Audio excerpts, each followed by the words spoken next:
Aku ingat pertama kali melihatmu, kau masuk ke dalam hidupku tanpa permisi, berputar bagai gasing di dalam pikiranku.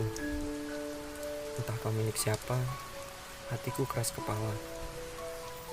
Ceritakanlah tentang harimu, berbincanglah sampai salah satu dari kita tertidur. Aku tidak akan bosan dengan semua yang kau ketik.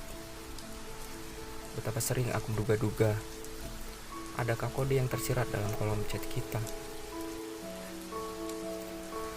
Aku tidak mau berdrama, tapi aku tidak bisa mengeluarkanmu dari kepala.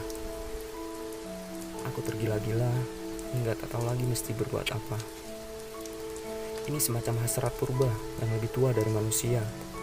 Jika kau percaya akan jodoh, mungkin ini adalah contohnya. Dan aku tidak berbicara perihal parasmu atau apa yang kau punya. Ada sesuatu tentangmu yang membuatku merasa baik-baik saja. Entah apa. Kau selalu mampu membuatku jujur mengenai segala hal, kecuali satu, perasaanku.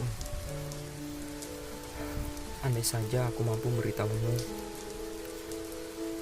tapi aku terlalu takut akan reaksimu yang tidak sesuai dengan imajinasiku selama ini. Bukankah fiksi lebih mengenal bobokan dibandingkan kenyataan? Bukankah kita adalah dua orang yang terlanjur menikmati berkubang dalam zona pertemanan?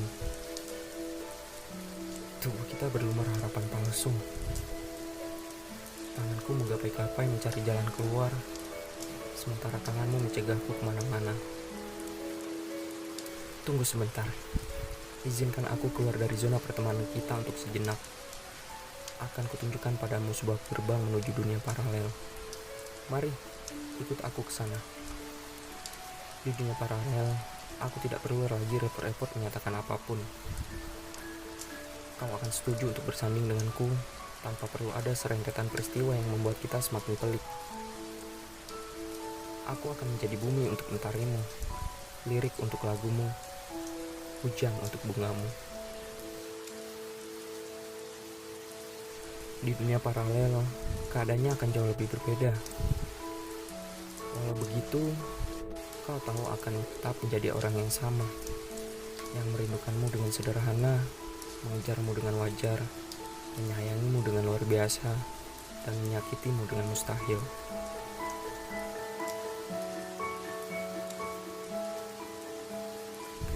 Apakah tangis masih menghiasi pelupuk matamu? Apakah lara masih menaungi keseharianmu? Aku harap kau belajar lagi berbahagia. Jangan khawatir mengenai kabarku. Aku masih mencoba untuk baik-baik saja. Memamerkan senyum palsu untuk seorang badut sepertiku adalah hal biasa. Mana berani aku menjatuhkan hati di sebelahmu. Aku, yang hanya bertugas menghibur negeri dongeng ini, sudah cukup bersyukur dengan apa yang kita punya. Meski hanya sejenak sebelum akhirnya sesosok sempurna dengan kuda putihnya membawamu pergi lagi dan lagi. Betapa kau riang setiap kali aku menghiburmu dengan hidung tomat dan wajah bercat putihku. Tawamu lepas, mata coklatmu berbinar. Sial, beruntung sekali dirinya bisa sewaktu-waktu menatap mata yang seakan tercipta untuknya itu. Ketidaktegasan adalah sesuatu yang ada di antara kau dan aku. Kurang ajarkah jika hatiku berharap lebih setiap kali kau menyandarkan kepala lelahmu di bahuku? Kau memang mahir menuai harapan di hatiku. Menaruh harapan padamu seakan menggenggam duri-duri di batang mawar, membuatku berdarah. Tapi aku tak kunjung pergi. Bak orang dungu, aku bisikan lagi kata-kata rindu, menitipkannya di ketiak malam. Sebelum rindu itu terlampir pagi hari di depan pintu kamarmu. Kau tersipu, membalas rinduku dengan senyuman. Ya, sebatas senyuman. Aku tidak pernah tahu di mana sebenar-benarnya perasaanmu bermukim. Menyayangimu adalah soal keikhlasan. Bukan keikhlasan untuk terus-terusan diberi harapan semu, melainkan keikhlasan untuk menyadari bahwa memang seharusnya kau berhak bahagia. Urusan apakah aku yang membuatmu bahagia atau bukan, itu tak jadi soal. Aku harap hari ini kau baik-baik saja. Aku harap kau mengerti arti diamku. Jangan risau, aku sudah dan akan selalu bisa berpura-pura tersenyum. Tugasku menghibur dunia, tidak kurang dan tidak lebih. Aku hanya sedikit kecewa. Kau tidak bisa menjadi seseorang yang membuat seorang badut sepertiku tersenyum sungguhan.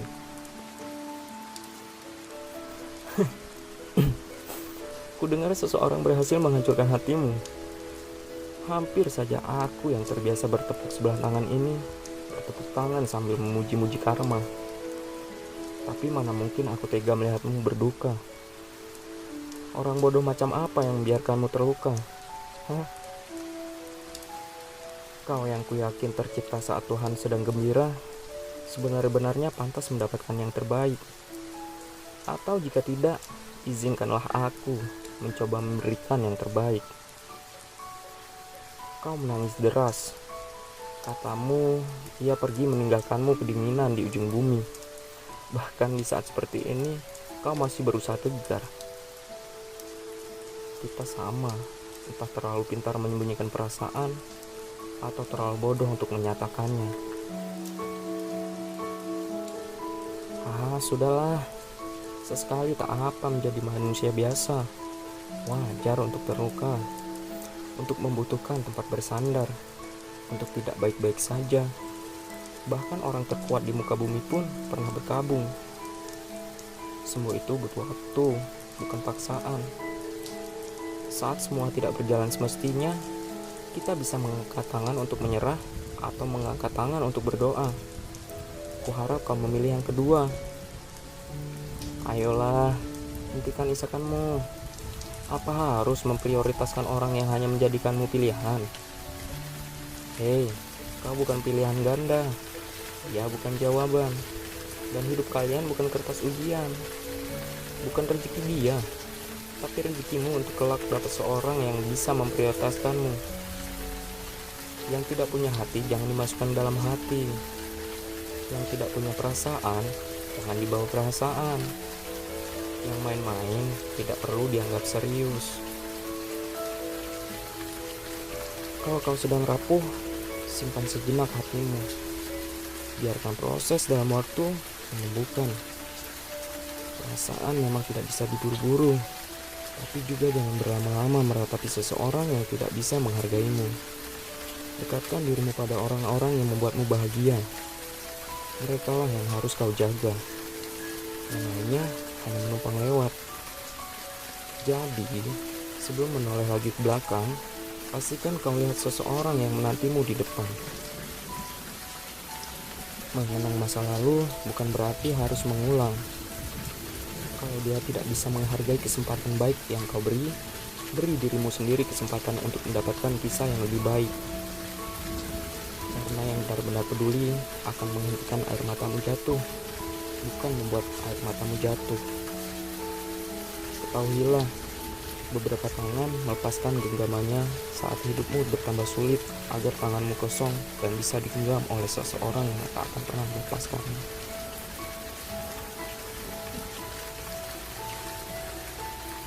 Aku selalu menganggap rela menunggu seseorang itu tidak berarti bodoh.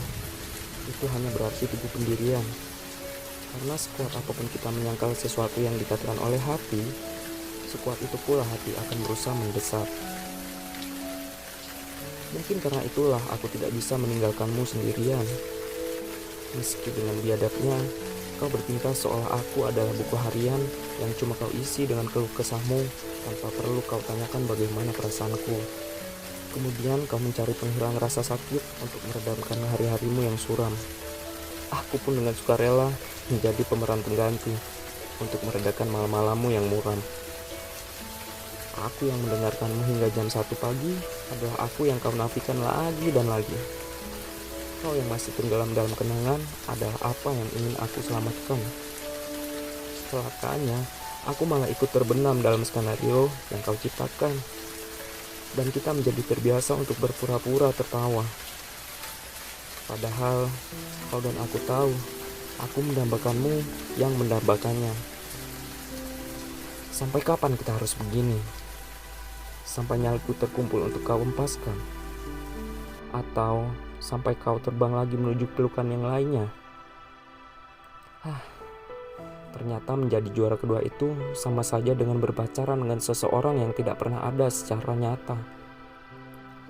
Kalau kau benar-benar menyayangiku, kau tak akan menjadikanku juara kedua dari sejak awal.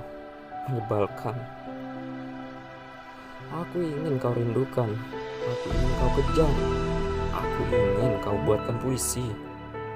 Lalu aku akan bertingkah tak peduli agar kau tahu rasanya jadi aku.